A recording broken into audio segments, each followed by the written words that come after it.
Hello, Dubai. Good morning. Today we are here at the Dubai Creekside and we will be walking in with a Filipina dentist who has a beautiful story and she's very passionate about helping the Filipino community.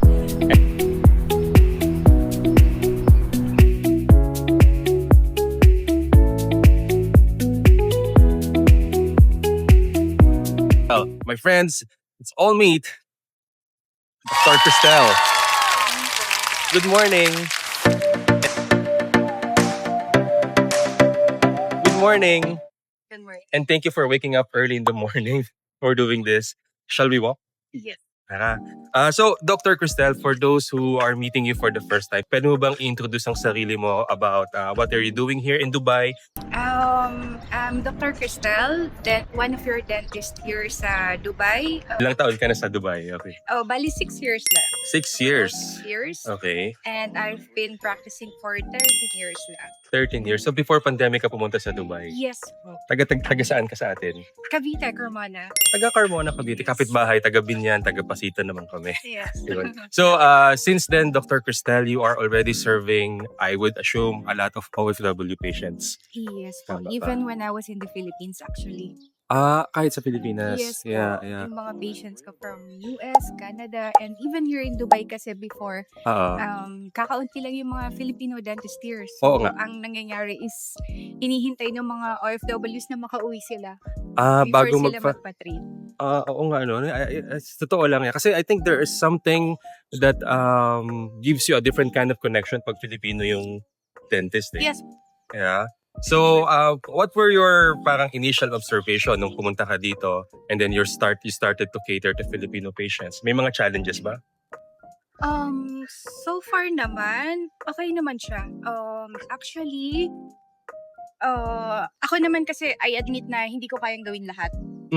So, if ever na merong mga cases na hindi ko kayang gawin, Oo. I will pass it on to someone who does it better. Okay. Ang kagandahan naman kasi sa work namin is we work as a team.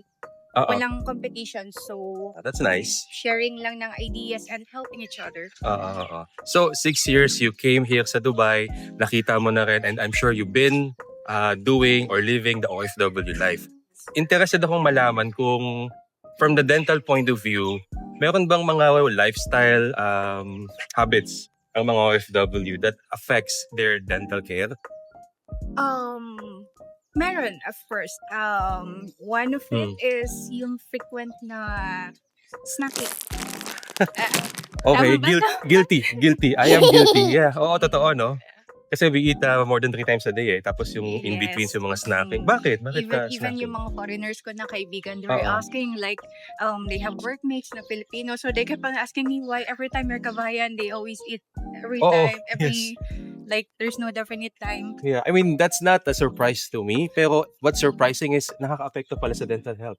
Yes po. Oh. Kasi once na kumain tayo, Hmm. so nagka-create tayo ng acidic na environment para dun sa oral cavity natin. Okay. And parang walang enough time. Oo. Kung halimbawa frequent yung snacking, walang Mm. enough time para ma-neutralize ng Mm. saliva yung pH ng mouth natin. Oh my Ang God. acidic environment kasi is parang nag-feed yan ng bacteria. Okay. Mhm. So, what happens is that, syempre, pagka nagkaroon ng bacteria dun sa mouth natin, Mm. and then nagstay siya dun for long, it creates cavity. Okay. It creates caries. Yes. So you won't encourage frequent snacking, or is there a way na hindi ko maiwasan to, what can I do? Actually, as much as possible, try to, siguro, lessen. Lessen, and then, actually, it's not advisable na after eating is you brush your teeth right away. Talaga ba? Yes po. Okay. Kasi, for example, na-expose yung mouth mo sa acidic environment, Oo. diba? So, nag-weaken yung enamel, which is yung first layer ng ngipin. Okay. What happens when you brush is that parang nababrush off mo yung weakened enamel. Ako mismo as a dad, actually, I'm asking my kids, after you eat, you brush right away. Yes po. At least, Ah. wait for an hour. I see. Okay, that's interesting. See, sisimula pa lang natin, mayroon na tayong natutunan. Yeah. How about the kind of food naman? When I'm snacking and let's say I'm eating fruits and all that, ganun pa rin ba yun? Actually, what creates an acidic environment are Mm. yung sugary foods Su- and yung mga carbohydrate-rich foods. Yun pa pala talaga. Yeah, so Okay. mostly, try more fiber-rich foods. Fiber-rich food siguro yung mga Yeah. fruits na may mga fiber on it. Yes. Yeah. Okay. Okay, so snacking, number 1. Pero how about sa lifestyle nating mga OFWs? Kasi marami sa atin, we're so busy. Marami pang iba, may multiple jobs, stress, hindi makakaila yan. Are those affecting also the dental health in general? Actually, yes po. Mm. When it comes to the busy schedule Oo. and limited budget ng mga pasyente, Mm. to be honest, or mostly naman kasi talaga sa ating mga Pinoy, di ba? Lagi na lang nating dinadahilan na busy tayo Yes. and limited ang budget. Pero, di ba, nakakabili ng phone Totoo. for Di ba? 3,000, 4,000. Yes, Tapos, yes. nakakapag-travel. Oo. So, I think Dr. Costel, siguro, based on my observation din, dental, yes, we are somehow a little mindful of it, pero hindi siya nasa priority. yes, actually. No? It's all about priorities. Okay. Most of the patients, most of our fellow kabayans, Oo. I don't think that they prioritize dental health. Yes, yes. Kasi minsan sasabihin ng iba, masakit yung ngipin ko, painkiller lang, inom lang ako, tapos kaya pa to. Parang laging ganon, nanindiglect. Yes po, yes po. Actually, marami mga pasyente. Actually, kung Marami. halimbawa, for example, in pain na sila, Oo. that's the time pupunta sila sa clinic. Okay. Magpapacheck, magpapareseta ng antibiotic. And Yeah. then, after nun, pagka nawala yung pain, hindi na sila babalik. Kaya maraming hindi tinatablahan ng mga antibiotics ngayon. Kasi nga, misuse. Yes. And once mawala yung sakit, hindi na ipapagawa yung treatment. Oo. So, remember, yung ngipin natin kasi has nerves. And those nerves are connected all throughout our body. So, hindi mo pwedeng sabihin na ngipin lang naman yan. Yeah. Kasi the infection can travel all throughout our body, especially our heart, our lungs. Yeah. Connected, they're all connected, no? Yeah. And it can cause risk sa overall health, especially ng mga pasyente na medical compromised. Kaya it's very important, kahit yung mga may sakit sa puso, it's very important na meron silang routine Yeah. oral prophylaxis. And mga pasta na kailangan gawin sa ngipin nila, mga filling, restorations, they need to do that. Yes, yes. I am taking that as note to myself. Yes. We say these things not to actually scare you, pero to educate you. Yeah. So, alam mo, mayroon kasi mga kilala, sabihin nila, titiisin ko na lang, kaya ko yan. Sanay tayo sa sakit. Okay. Diba? Mga ganon. Pero how risky it is na ipahaba, patagalin, I mean. Actually, most of the time, pain becomes unbearable. When pain becomes unbearable, we cannot proceed right away with the treatment. Yeah. Kasi we have to put the patient through medications first. I see. So parang wag mo nang hintayin na maging huli. Kasi the dental care is not only good to do pag may pain na. Yes, Yeah, po, kaya dapat kasi maging consistent sa care. most of the time, when there is pain, that means na worse na yung case. Oo. Yeah. And can you debunk the thought or the notion ng marami na ang expensive naman ng dental care? Is it really expensive or you have parang that cost is something that you invest in your dental health? Actually, quality dental care is not cheap. Pero as much as possible naman, in Ovia, we try to make it as affordable as possible for Yeah, the patients, Mm. especially our kabayan.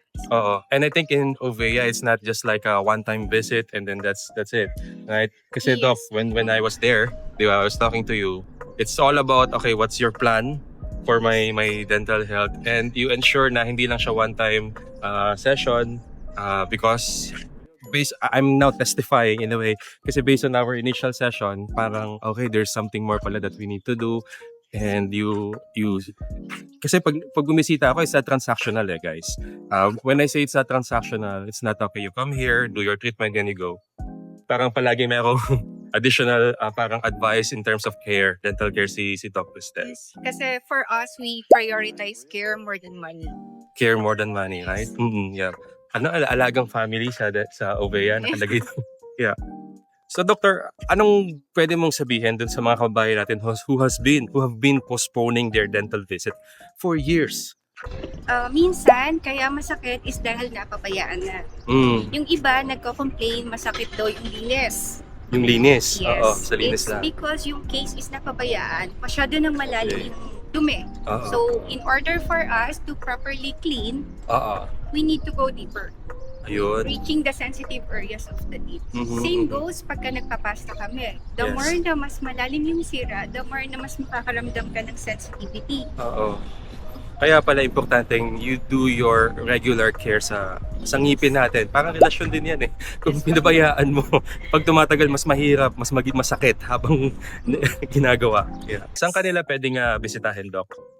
We're located at Office 639 of Algora Air Office Tower, Algora Air Center, Alriga, Deira Road.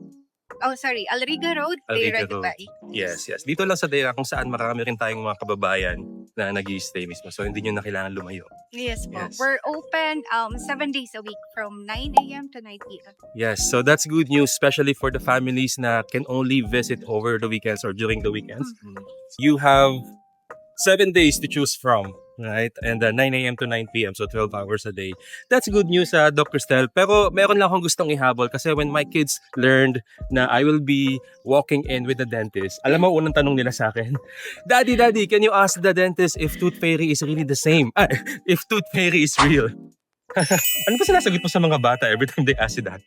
Oo naman. Let's not, break their hearts Diba? and Yes. the hope of parents para mabunutan yung mga bata. Oo. Diba? Yes, Kasi yes. yun yung dinadahilan nila. Tooth fairies are real, pero like they transform into human forms. Ayun. Oo. Pero, hindi as dentist. Not the dentist. Yes. Okay. Parang kami is negotiators lang Okay. for the real tooth fairies. Tamo, I really had to ask these questions. Even I don't really know what's the best answer to give. So Dr. Stel, siguro on your years of experience, sino sa tingin mo yung mga pinaka-disiplinado when it comes to dental care? Mga bata ba? Moms, dads, or the OFWs? For me, based on my experience, it's those parents na The parents. naka-experience na ng intense pain, mga Oo. nawalaan ng ngipin dahil napabayaan nila. So, once it happens, once they experience that one, Oo. they tend to, Become more mindful, no? yes, Oo. they tend to become aware. So, Mm. i-apply nila yung discipline to Mm. themselves and, of course, to their children. Yes. Oo, Kaya ano. mostly sa mga pasyente ko, na pagka chine-check ko, like Mm. wala masyadong sira, very minimal lang, or Yeah. as in wala talaga kahit mga things na Oo. their parents would always tell me na, oo Dok, kasi napabayaan ko yung ngipin ko, so inaalagaan ko na yung kanila. Yes. And I can attest to that also. Me, when I was growing up, hindi ganun ka-popular yung dental visits.